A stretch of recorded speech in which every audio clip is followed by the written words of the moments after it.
Meu entrevistado de hoje saiu recentemente na Playboy, mas, infelizmente, não foi pelado, não. Estava lá nas nobres páginas de entrevistados ilustres.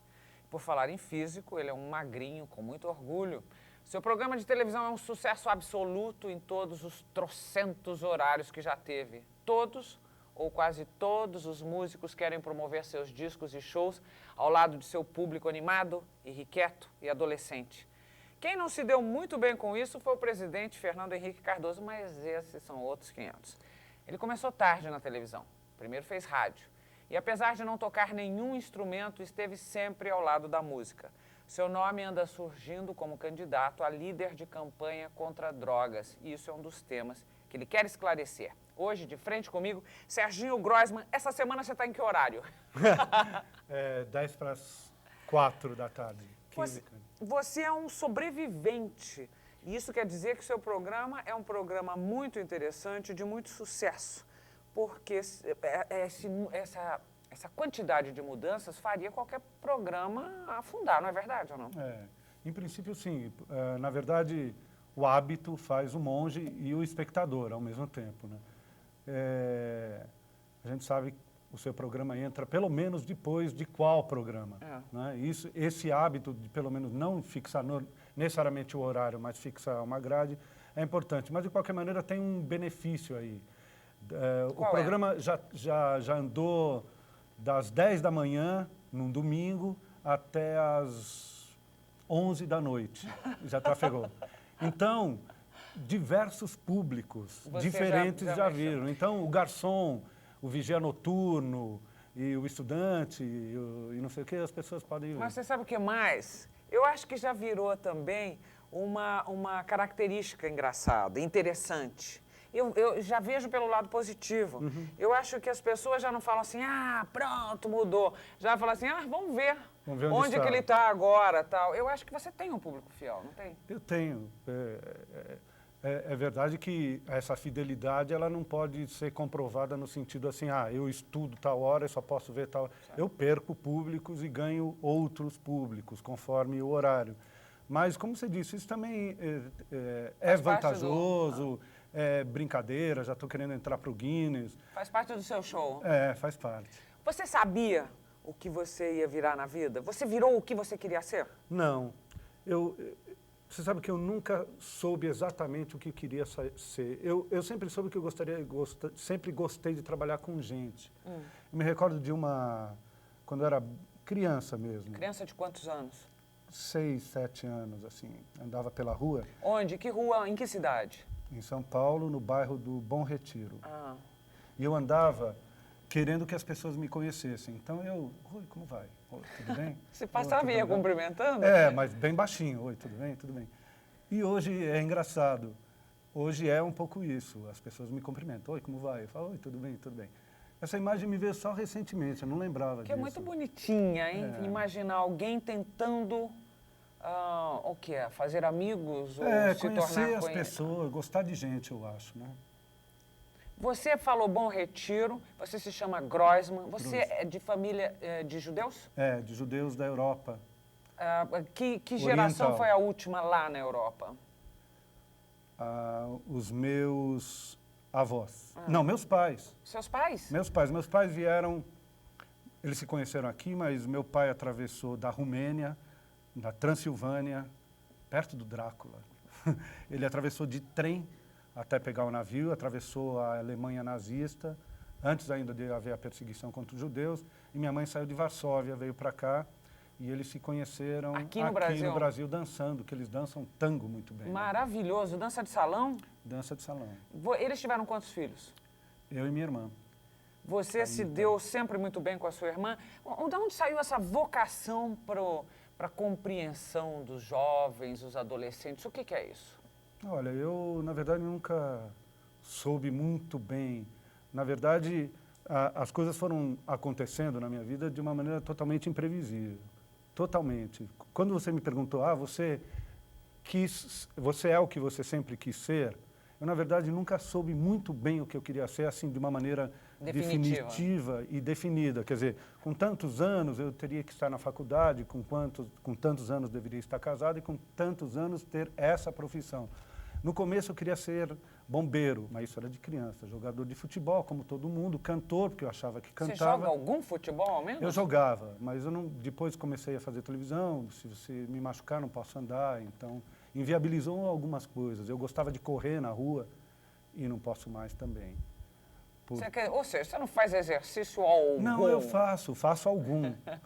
Como você diz, eu não faço assim frequentemente, faço muito menos que eu gostaria. Quando você disse assim, eu teria que fazer a faculdade, eu teria que casar, eu teria que ter tido filhos, eu imagino que tem aí também muito de um sentimento e de uma formação judaica, que essa coisa de família é muito forte, não é? Com certeza. Como é que seus pais perdoaram você até agora por você não ter constituído essa família e ter feito essa filharada? Eu vou te dar um exemplo muito recente. O Charles Gavan, baterista dos Titãs, eu não sei que situação que minha mãe encontrou ele e ela ficou sabendo que ele era baterista e ele ficou sabendo que ela era minha mãe, eles começaram a conversar, daí ela falou, ai, que bom, puxa, tchau, foi um prazer te conhecer. Olha, se você encontrar o Serginho, peça para ele casar. Não acredito. Ela é a mãe judia mais perfeita. Mas ela pede para você também, pessoalmente? Não. Ela não tem coragem? Isso foi o lado bem bacana dessa questão da família comigo na profissão e na minha vida. Mas ela te superalimenta? Sempre que eu vou lá. E sempre que eu não vou lá, ela me superalimenta por telefone. Se eu já comi, se eu já... Porque quando eu converso por telefone com ela, existem duas questões que são sempre, assim... postas lá. Se eu já comi e se eu não estou doente. Se você está agasalhado. É isso também. Ah, hoje está frio, está agasalhado. Agora, você herdou a mãe judia, porque tem um livro, eu ganhei um livro de uma amiga minha, não sei se você conhece, que é Todos Somos Mãe Judia, uma coisa assim. Eu sei. E aí eu fui lendo, eu falei, gente, eu sou uma mãe judia em muitas situações, e os homens são mães judias e todo mundo. Você que tem o sangue aí, você é uma mãe judia? Acho que não como a minha mãe. Talvez eu seja uma mãe judia já brasileirado, ocidentalizado, com mais informações de educação. Eu estou tentando esgotar esse assunto, família e família judia. Você segue a religião? Por exemplo, você comemora Pessah, né? o Yom Kippur, essa coisa toda? Não? Eu comemoro, mas eu não jejuo, nem leio, nem frequento a sinagoga. Você usa o kippah? O kippah eu uso em casa, quando minha mãe faz uma cerimônia, e daí eu me alimento muito bem e vou bem agasalhado. Serginho, e nessa questão do Oriente Médio, você fica tocado ou não? Fico muito tocado. Eu acho que você sendo do Oriente Médio, judeu ou árabe, você traz uma história inerente, não tem jeito. Quer dizer, de criança eu me recordo, assim, no dia de malhação de Judas, era uma coisa que a minha família ficava meio, olha, vamos ficar em casa, porque eles estão, a malhação de Judas é uma coisa, parece que estão malhando judeu. Não chega a ser uma perseguição, mas é uma coisa assim, de uma certa... Porque eu morei no limite entre a Bom Retiro, que é um bairro judeu aqui de São Paulo, com a Barra Funda. Convivi muito mais com não-judeus do que com judeus como vizinhos. E tinha um pouco essa coisa, judeu, não sei o quê, blá, blá, blá. Uma convivência maravilhosa eu tive com os meus vizinhos, mas nunca, sempre, eventualmente, aparecia esse resquício. Nunca foi um preconceito, nunca sofri nada disso. O judeu, ele é privilegiado, eu acho, principalmente no Brasil. Você acha? Eu acho que não existe preconceito. Eu acho que não existe preconceito, ou você acha também que essa união fez uma força, a união dos judeus, vamos dizer, a partir dessa perseguição e dessa imagem da perseguição, fez uma força e realmente, de repente, um protege o outro e isso virou quase um privilégio? Isso é verdade. Eu acho que é raríssimo você encontrar um mendigo judeu. A comunidade meio não permite, ela ainda tem isso. Mas o número de judeus em São Paulo já não é tão grande, a comunidade judia em São Paulo, e por isso ela pode meio estabelecer certos relacionamentos nesse sentido, não é, de auxílio, não sei o quê. Mas... Na questão palestina, você não consegue deixar de... Não, consigo. Consegue? Consigo. Para mim, é muito claro que existe judeus morando em Israel, mas que existe um Estado judeu que pode mudar. Você não é radical nem inflexível? Nem inflexível, eu sou absolutamente favorável à convivência, à paz. Eu acho que os judeus, o Holocausto foi realmente uma um fato histórico horroroso. Meus bisavós, por parte de mãe, morreram. Minha mãe, os avós da minha mãe morreram em campo de concentração, tias da minha mãe morreram em campo de concentração. Agora, você, em nome disso, você tem que ter sobriedade, equilíbrio. E eu acho que o Estado judeu, às vezes, os dirigentes de Israel, precisam ter um pouco mais de flexibilidade e olhar para o vizinho para ver se não está acontecendo quase a mesma coisa, sabe? Do seu ponto de vista, não do Holocausto, mas das condições de pobreza, das condições de relacionamento cultural que poderia haver e que seria maravilhoso. Eu sou totalmente favorável à paz, não existe essa história de vamos fazer um Estado seguro, porque sempre seremos atacados.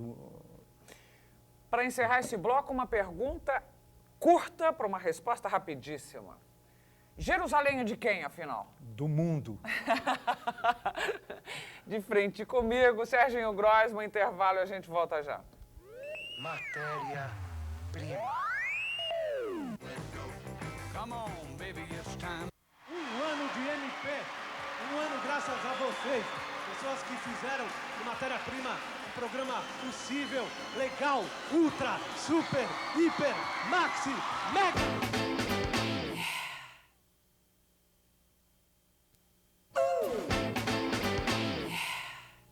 De volta de frente com o dono da Rapaze. Ele manda na rapaziada. Serginho Groisman, eu gostaria de aqui começar falando das drogas. Todo mundo leu, acho que todo mundo leu, que você estaria indo a Brasília para apresentar um projeto que você ou comandaria, você teria idealizado ou até mesmo financiaria uma campanha antidrogas. O que tem de verdade nisso?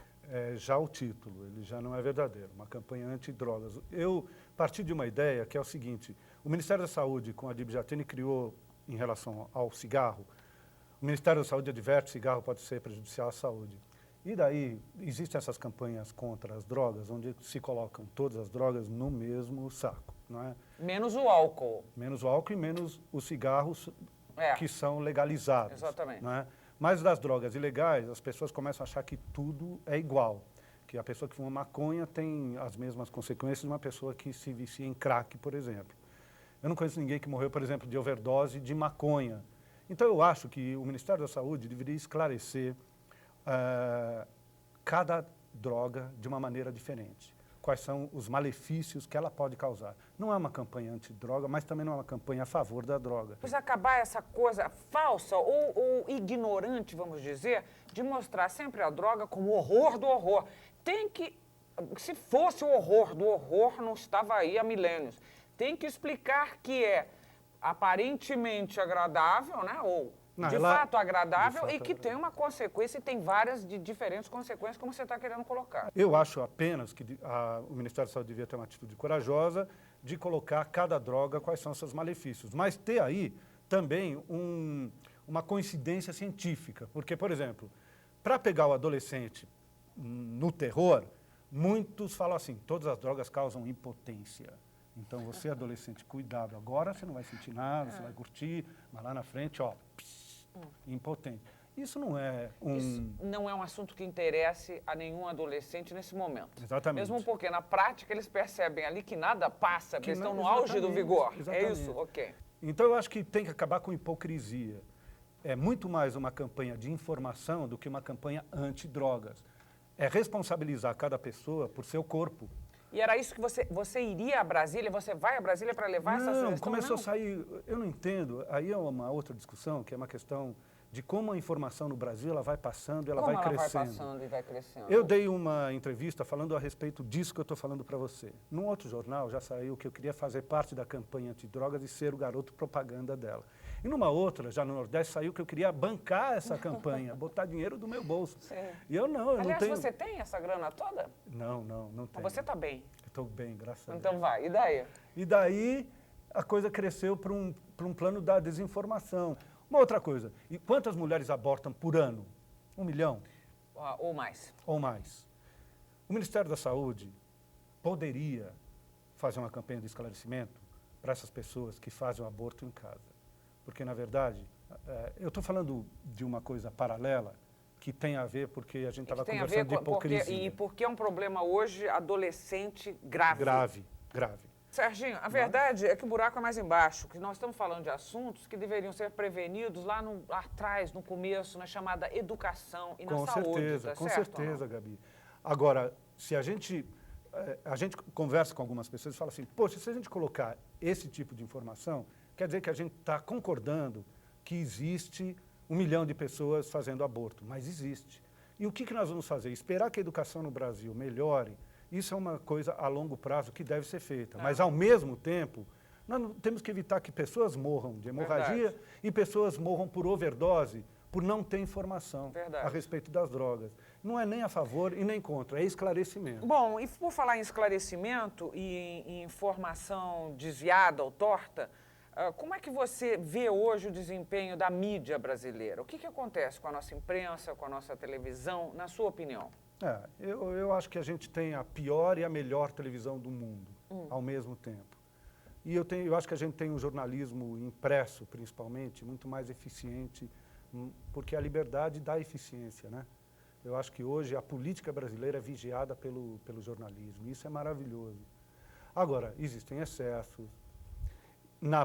O telejornalismo, eu acho que ele virou muito mais um telejornalismo de show do que de informação. Ou de investigação. Eu acho que a televisão, ela é superficial para a formação de um cidadão. Eu acho que ninguém pode achar que vendo um bom telejornal está suficientemente informado. Tem que ler jornal, tem que se alimentar de literatura. Eu acho que tem que se alimentar de outras coisas, de cinema, de teatro, de música. Eu acho que a pessoa ficar em frente à televisão horas e horas e achar que, pronto, eu conheço o mundo, é um erro. E é um erro, às vezes, de muitos programas acharem que estão cumprindo uma função de aprofundamento no ser humano. O que o seu programa, por exemplo, cumpre? Que papel ele cumpre? Ele cumpre o papel de dar um toque a respeito, de despertar, no máximo, despertar para alguns assuntos ou para algumas posições dentro de um assunto que nunca foram abordados. É isso. Não dá para acabar o programa falando, chegamos a tal conclusão. Pena de morte, aborto, é isso. Então, chegamos a isso. Não temos essa condição. Na televisão, principalmente, a gente tem um tempo muito curto. Fala, garoto. Eu queria perguntar para todos eles se eles acharam que depois da chegada do crack, se piorou a violência em campo ou não. A chegada de quem? Quanto mais crack, melhor. De crack? De crack de jogar ou crack de fumar? Crack de fumar mesmo. A televisão, ela é, por definição, estou falando da televisão aberta, ocidental, competitiva. Ela é, por definição, rápida. Um veículo dinâmico para informação ligeira mesmo, e entretenimento. Quer dizer, tudo tende a virar um show. Bom, mas por falar em pena de morte, a gente foi bombardeado recentemente por esse horror que foi mais este horror que foi o caso do rapaz lá do parque. Maníaco do parque. Que levava as meninas prometendo sucesso, fama, fotografias, etc., e depois as matava. Nessa hora, eu tenho que fazer essa pergunta, você vai ficar bravíssimo comigo. Imagina. Qual é a sua posição em relação à pena de morte? Eu sou contra. Eu sou absolutamente contra a pena de morte. Por quê? Porque eu tenho, por princípios e por posições. Princípios. Eu não poderia nunca assinar a pena de morte de alguém. Eu não poderia nunca matar alguém. As pessoas falam, poxa, mas se um dia um sequestrador ou um maníaco entra na sua casa, estupra pai, mãe, cachorro, irmão, você não vai ficar... Claro que pessoalmente eu vou ficar absolutamente revoltado, eu não sei nem o que eu faria, em relação à pessoa. Mas eu, como cidadão, tenho que deixar muito claro que eu não compactuo com ninguém que mata. E eu não posso dar também ao Estado, a minha assinatura pode matar. Agora, você não pode avalizar uma coisa pela qual você é contra. É isso ou não? É isso. E assim, praticamente, um erro que houvesse, já uma vida, ela tem que ser tão respeitada como todas as vidas. E se houver um erro de avaliação, isso já desintegra qualquer bom pensamento. Eu posso partindo dessa sua resposta, eu posso dizer definitivamente que você é contra aborto. Contra o aborto? Contra o aborto, sim. Uhum. Contra a possibilidade da mulher ter a liberdade, é uma boa discussão a ser levada. É, porque você acaba caindo num paradoxo. Né? Eu sou contra o aborto, mas acho que a mulher tem que ter a liberdade de fazê-lo. Não, eu acho que ninguém é a favor do aborto. Eu não conheço nenhuma pessoa, garota, adolescente, mulher, que tenha praticado o aborto Passado e por tenha essa experiência. sido falado, ai, que bom, que gostoso, vou fazer de novo. De fato. É traumático, é irreversível na vida da mulher, na cabeça e no coração da mulher. Eu estou falando até uma coisa que eu não sinto, que é a maternidade, não é? Agora, as circunstâncias em que a pessoa tem é concebido o filho, as circunstâncias em que a vida dela vai ser transformada, eu acho que é difícil você colocar no papel, assim, todas as pessoas são iguais, então tudo é proibido, não é? Se hoje já tem brechas na legislação, maníaco, um sequestrador, uma coisa assim, um estuprador. Ele concebe no ventre de uma pessoa, essa pessoa tem a possibilidade legal de praticar o aborto. Se o feto existe uma possibilidade. Então já existem aberturas. Eu acho que mais importante é a reflexão. Eu acho que a ciência entrou agora com os dois pés para resolver e decidir quando é que o feto é gente. Porque começa agora também essa discussão das pessoas que são contra a legalização do aborto, né? Agora, falando a respeito disso e voltando, quem tem dinheiro no Brasil faz o aborto e faz em condições extraordinariamente higiênicas. Quem não tem dinheiro... Morre. Então a gente precisa discutir essa questão. Aliás, eu vou discutir já, quando voltar do intervalo, já que você tocou nesse assunto e falou dessa liberdade, estamos falando em tese de muitos temas que interessam, eu quero perguntar o que é que você pensa da igreja quando ela se posiciona contra o aborto, a prática do aborto numa menina de 10 anos de idade. Qual é o papel da igreja hoje na vida do cidadão? Daqui a pouquinho, de frente com o Serginho Groisman. Até já.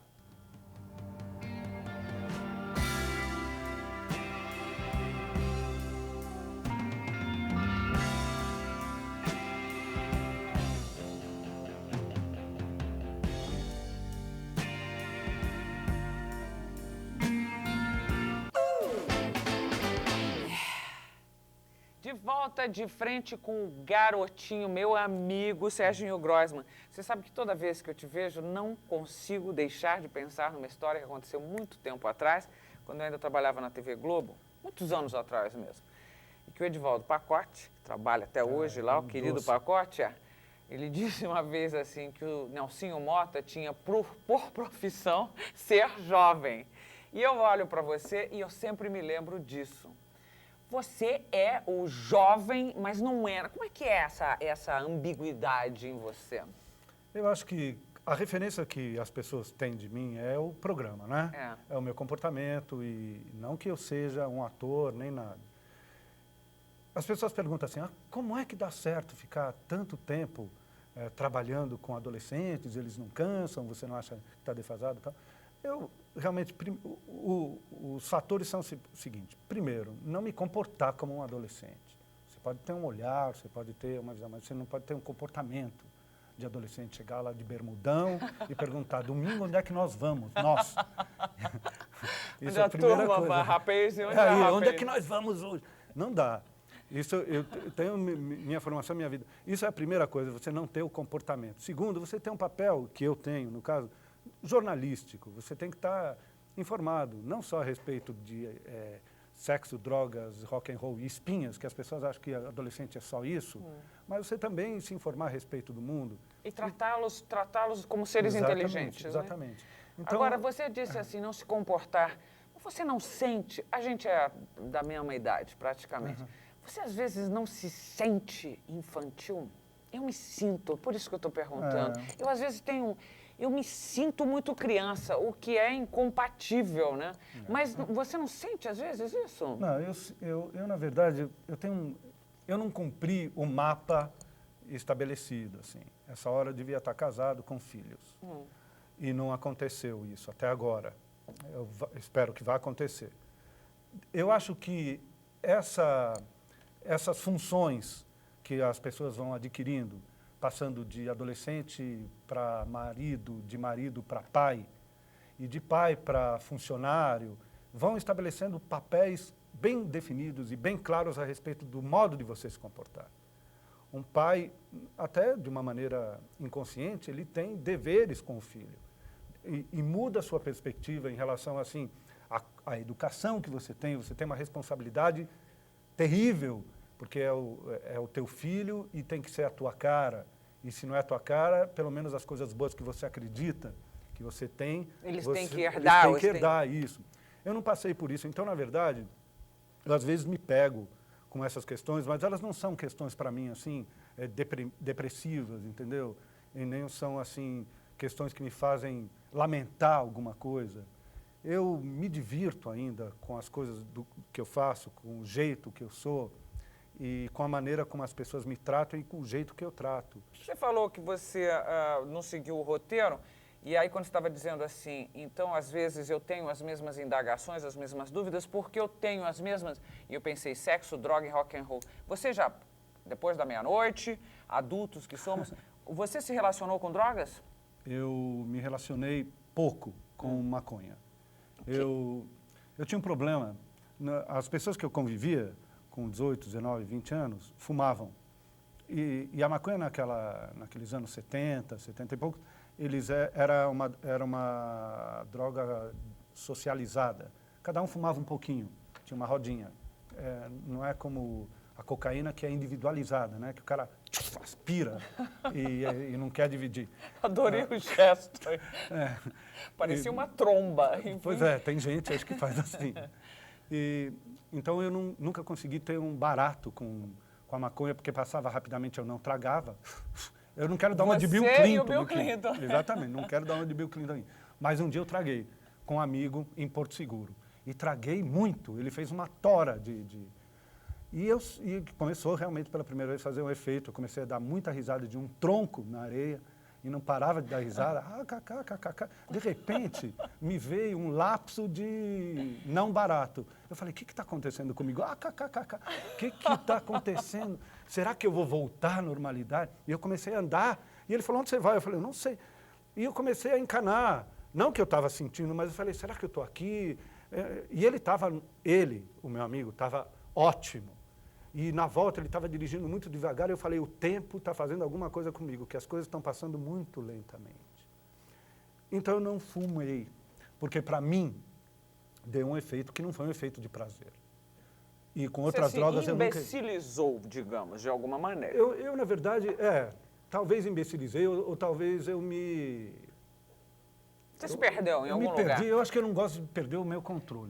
Isso eu acho. Essa é uma das coisas. Essa é uma das coisas que eu acho que se deve falar quando se vai falar com filhos ou adolescentes, é dizer dessa perda de consciência. Exatamente. Que isso eu acho que não vale a pena mesmo. Perda de consciência ou de controle, que isso é infernal na vida de qualquer pessoa. Eu vou te contar uma história. Quando eu trabalhava no equipe, num colégio aqui de São Paulo, coordenando um centro cultural, eu vi algumas histórias que eram muito terríveis. Uma garota que chegou na escola com a cabeça toda raspada, raspou em casa de manhã, toda pintada, entrou o pai veio buscar e a gente nunca mais viu. A pessoa internada, mas daí já era LSD, eram drogas mais pesadas, enfim. Deixa eu falar aqui agora daquele assunto que eu encerrei o bloco anterior, dizendo que ia abordar. A religião. Hoje você vê essa inflação de padres sensacionais, padres modernos, padres que cantam, padres pop, como você diz, que dançam, cantam e popstars mesmo. E aí, paralelo a isso, você vê a igreja tentando obrigar uma menina de 10 anos a ter um filho fruto de estupro violento de mais de um homem, etc. e tal. Que igreja é essa que nós vivemos hoje? Pois é. Eu acho que A questão da igreja, ela tem um princípio que é um princípio de obediência ao Vaticano. E aos dogmas da igreja. E, consequentemente, aos dogmas da igreja. Eu acho que a religião ela tem um papel fundamental na nossa vida, de conforto, de esperança, de renovação. Agora, eu acho que os próprios padres mais jovens e até os mais popes, e os que seguiram vertentes diferentes, como da teologia da libertação, que teve um papel político muito forte, até na própria visão da atuação da igreja junto à população, eu acho que na questão comportamental, a igreja se vê travada em conflito de seus dogmas, de seus princípios. Princípio da igreja, não vamos fazer sexo antes do casamento. Realidade, a AIDS está aí. Precisamos usar preservativo. A igreja, para não entrar em contradição com os seus dogmas, acha mais importante colocar, então, não transe para não usar camisinha. Não é? Então, eu acho que existe, não chega a ser uma contradição, mas deve haver alguns conflitos dentro, principalmente de alguns padres, junto às suas comunidades. Eu brinquei com você dando entrevista na Playboy. O que aconteceu com a sexualidade da brasileira, especificamente? Quer dizer, em decorrência disso, a sexualidade do brasileiro em geral. Porque a brasileira posa nua para o grande consumidor, que é o homem, quer dizer, somos um país extremamente sensual, mas essa sexualidade virou o quê? Por que, por exemplo, no exterior, artistas, atrizes não posam nua, e aqui é símbolo de status posar nua? Eu acho que é uma coisa tão esquisita, engraçada e às vezes triste. Tem tudo isso nessa questão da sexualidade. Quando eu viajo pelo Brasil, e antes mesmo do Programa Livre, falando de adolescentes, eu faço uma pergunta sempre assim. Quem aqui sabe que precisa usar camisinha para não engravidar e não pegar nenhuma doença sexualmente transmissível? Daí todo mundo levanta a mão, todo mundo sabe isso. Hoje é uma informação totalmente comum. Daí eu pergunto, quantas pessoas daqui que têm a idade de vocês, entre 15 e 17 anos, conhecem alguém que já engravidou? E 80% levanta a mão. Em todos os lugares que eu fui, em todos. Isso significa, as pessoas têm informação, mas não utilizam essa informação, sexualmente falando, não é? Aquilo que, em princípio, quando a AIDS se tornou realmente um problema e as coisas começaram a se esclarecer, parecia ser uma barreira absoluta para liberação sexual que vinha vindo a galope com as mulheres e parecia que, poxa, o que está acontecendo? Na verdade, não se transformou de uma maneira tão forte como o previsível. A sexualidade continua, os adolescentes continuam transando, as pessoas cada vez mais querem nas páginas de internet ver as mulheres peladas, os caras transando. A bunda ainda é assim o símbolo brasileiro do sucesso, não é? Em relação às mulheres. Agora, eu acho que tem um pouco daquilo que você falou. O Brasil é um país sensual. A sexualidade, a sensualidade sempre esteve presente.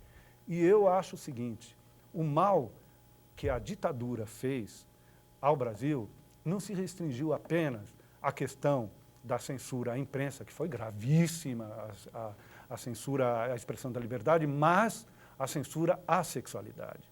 Porque isso gerou um movimento contrário depois. Você está dizendo isso? Eu acho que nós estamos na adolescência da nossa sexualidade. É isso. Estamos nos exibindo, estamos testando. Estamos na tudo. Ressaca.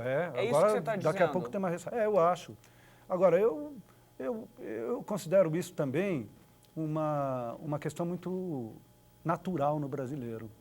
Eu não vejo isso assim como uma aberração. Eu vejo uma aberração uma garota de 13 anos engravidar. Isso que eu ia dizer. Você não vê como uma aberração a partir do momento que você não estenda o raciocínio ao fato de que a sexualidade virou uma coisa. Isso é verdade. É uma coisa tão espontânea e tão simples que todo mundo começa a transar mais cedo, todo mundo não usa camisinha, como você disse. Quer dizer, tem uma consequência. Mas por isso que eu te falei, ela é grave, cômica e trágica. Não é? Ela tem um elemento de prazer, tem uma coisa bonita nesse sentido, assim, de você falar de sexualidade hoje de uma maneira muito mais tranquila, inclusive eu acho que... Muito mais ou pela primeira vez, né, digamos. Serginho, para terminar esse bloco, eu queria uma pergunta rápida para uma resposta que deve ser rápida, não deveria, mas vai ter que ser rápida. Você citou a internet. Você citou lá atrás não sentar na frente da televisão, porque isso é... não sentar a vida inteira. A vida inteira. Como... E sentar a vida inteira, como tem acontecido, essa transferência da televisão para a tela da internet? Não. Não? Não. Você sente isso no seu pessoal que vem, que tem uma geração aí complicada? Tem. E Complicadíssima. Porque a internet, ela pode te dar prazeres virtuais, até sexuais virtuais. Tem gente que passa horas em frente a uma internet se comunicando até atingir o orgasmo em casa e daí desliga. Tem gente que vai atrás de informação, tudo bem. Tem gente que vivencia cidades. Eu me lembro do filme do Godard, que é muito legal. Eram dois amigos e ele fala, viajei pelo mundo inteiro, mas como você viajou pelo mundo? Daí ele abre uma mala e a mala está lotada de cartões postais. Olha, Roma, olha, Paris. E ele nunca tinha ido. Ele viajou na mala. Eu acho que a gente está começando, algumas pessoas estão viajando pela internet e esquecendo do real. Quer dizer, eu teve um casamento no Programa Livre, pela primeira vez, de dois adolescentes que se conheceram de uma maneira inédita. Não foi pela internet, mas foi pelo anúncio de jornal, numa dessas revistas mais de garotas. Tal. Não, de garotas. Mas tinha nesse programa anterior, antes do casamento, pessoas que haviam se conhecido pela internet. E que algumas dão certo. Mas são raríssimas. É raríssimo. Eu, pelo menos, vi um programa na televisão americana que foi checar os relacionamentos que começaram por esse contato e deram em nada, assim, com raríssimas exceções.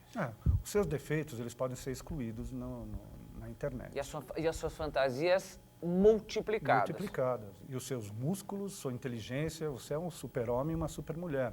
Daí você vai se encontrar com essa pessoa porque você fala, bom, vamos lá, né? Bom, não foi o problema do Serginho Groisman, porque eu sei que a primeira vez que ele transou foi num palco de teatro.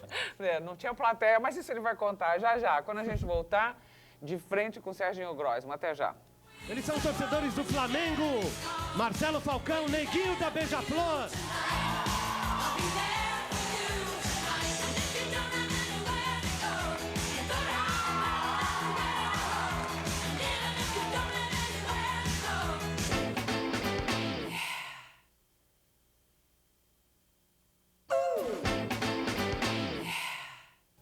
De volta, de frente com Serginho Groisman.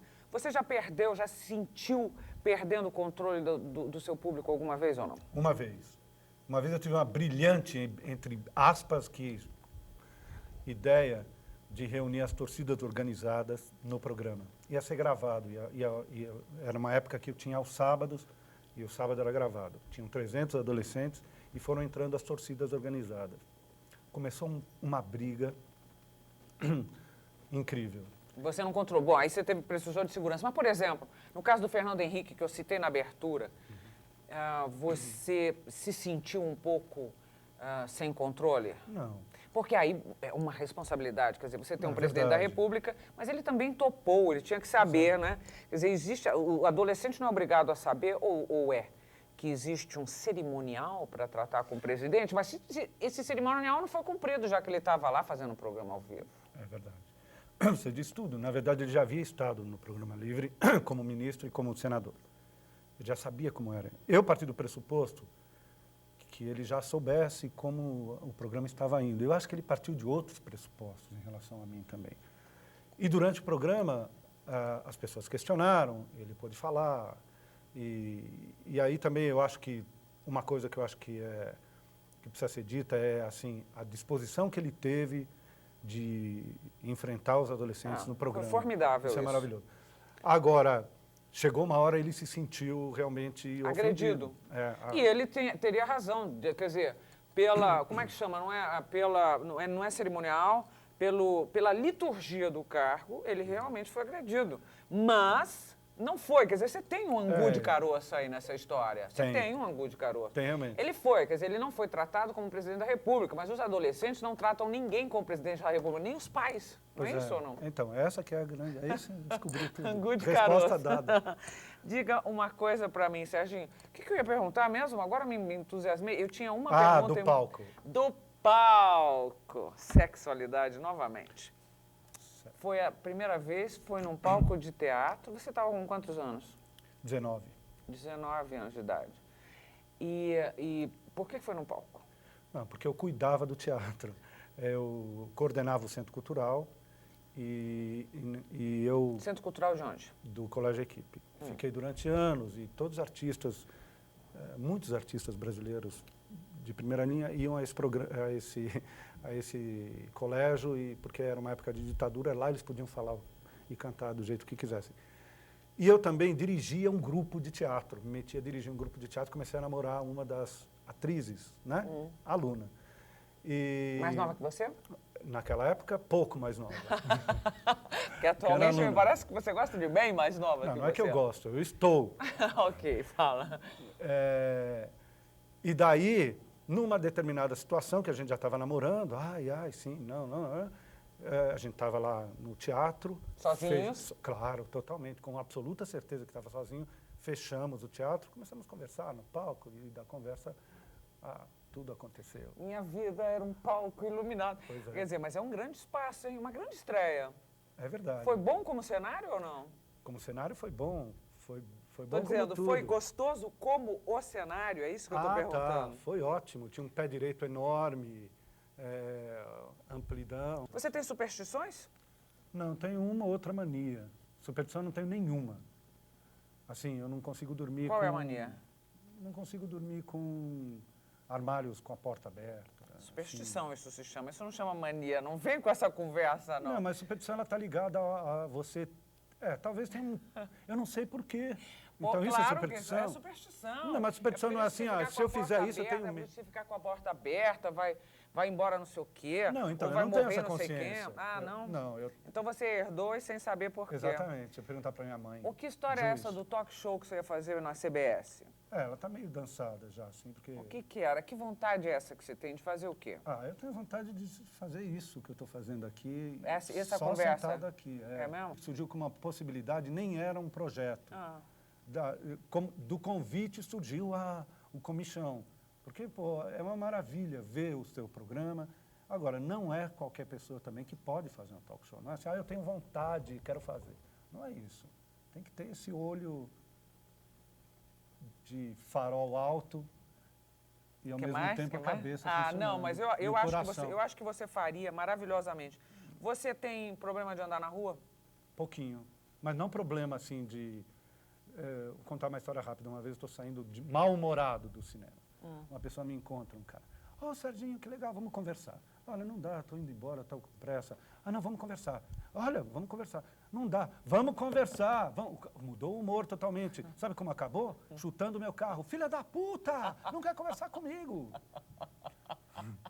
Nunca odiou tanto uma pessoa como o seu próprio ídolo, em tão pouco tempo, mas é assim, não é? É uma linha muito fina. Você é muito vaidoso? Não, não sou muito vaidoso. Em que departamento você botou sua vaidade? Agora é difícil mesmo, viu? Estou falando sinceramente. Porque eu acho que a minha vaidade no meu repertório de vida, assim. Não sei se isso é... Você vai ter que traduzir, é um pouco hermético. Eu quero que as pessoas me reconheçam por uma pessoa que saiba o que está falando, por uma pessoa bem informada. Entendi. Então, minha vaidade está mais nesse sentido. Fala assim, minha vaidade eu botei no meu departamento de inteligência. É isso? Isso, é isso. E capacidade analítica. Muito bem, muito obrigado. Olha aqui, daqui a pouco a gente volta para fazer um bate-bola, jogo rápido com Serginho Groisman. Até já.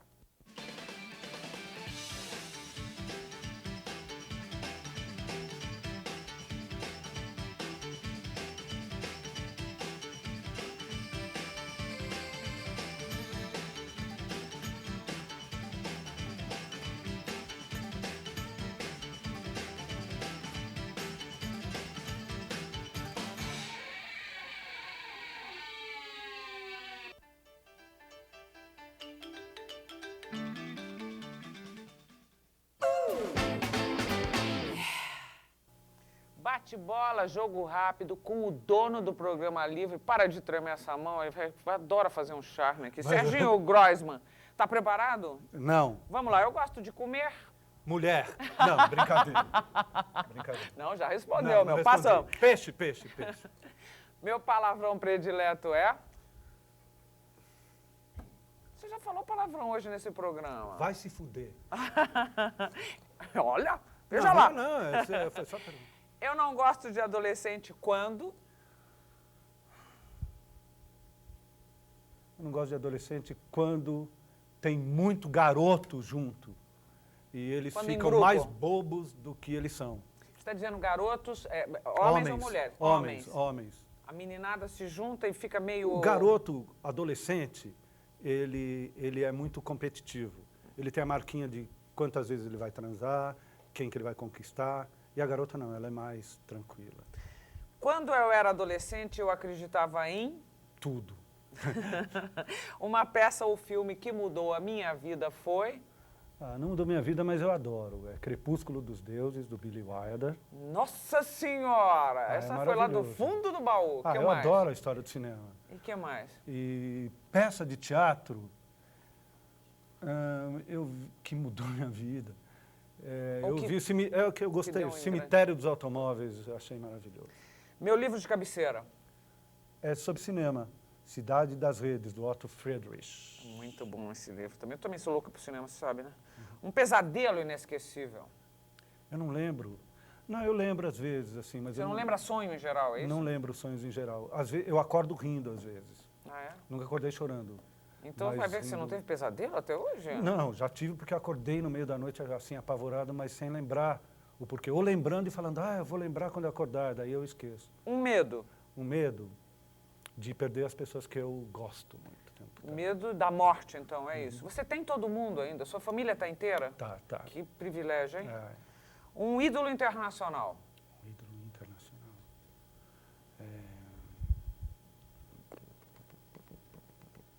Bom, já demorou o suficiente para eu saber que você não tem ídolos, é isso? Não tenho. Se essa é a pergunta, não tenho. Não tem. Não tenho. E você sabe por quê? Não, porque eu tenho admiração, mas eu acho que a idolatria que muita gente tem, eu acho até bacana em certas pessoas. Eu não tenho, assim, vou colar o pôster ou eu vou ler só o livro. Eu tenho admiração profunda, estou lendo agora o livro do Rui Castro sobre o Nelson Rodrigues.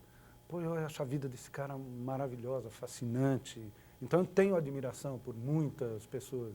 Internacionalmente também, de jogadores de futebol, a políticos, a atores.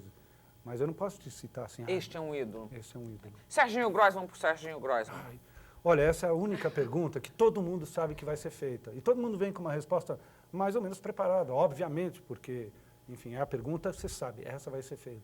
E eu juro por Deus, acreditando em Deus, que eu não sabia até agora, eu não sei o que eu vou responder. Então, eu falei, eu só raciocinei assim, eu vou responder depois da entrevista. Talvez a entrevista... Não enrola, me dê alguns Serginho. elementos. Tá certo. Vai. Serginho Groisman por Serginho Groisman. É Groisman que se fala? eu não Serginho ia te Groisman corrigir. por Serginho Groisman. Não, você tem que corrigir o Brasil, né? Serginho Groisman. É verdade. Serginho Groisman por Serginho Groisman. É assim, adoro o que eu faço profissionalmente, faço com o maior prazer. Não quero abrir mão de alguns princípios éticos na minha vida. Eu quero que as pessoas, quando pensem em mim, ou quando pensam em mim, que elas saibam que tem uma relação assim com integridade, honestidade. Acho que mais é isso que eu desejo. E como falha... Então eu vou traduzindo enquanto você vai falando. Por favor, você é ótimo. Serginho você é até Groisman caçape do é um Serginho. aspirante ao reconhecimento. Segundo. Não. Ao reconhecimento nesse sentido. Não. Ao reconhecimento da correção. Então, recapitulando. Serginho Groisman por Serginho Groisman. Vontade de ser honesto, vontade de não ser sacana e vontade de ser feliz. É isso? É. Um defeito? Há muitos, assim. Alguns 2 ou 3, então. Diga aí. Como muito mais do que quê? deveria. Agora vou pagar o seu bate-bola. O quê? Peixe, massa, carne. Ok. O que mais? Às vezes eu mudo de humor muito rapidamente. Eu sempre te vejo emburrado, para falar a verdade. Você Ah, é? tem uma coisa emburrada? Você tem Olha. isso. O que mais? E às vezes eu esqueço dos amigos. Esse é o mais grave. Não se esqueça de mim, Você não se não. esqueça de mim. Obrigada, Obrigado Serginho. você. Adorei Foi um conversar prazerzão, contigo. viu? Também. Obrigada a vocês, até domingo. Que ao mesmo tempo que a gente contestava assim, uma maior soltura, mas existia, era muito amorosa a relação dentro de casa. Você foi ficando, você ficou sempre. Eu fiquei sempre, porque eu tenho uma paixão pelo meu pai, sabe?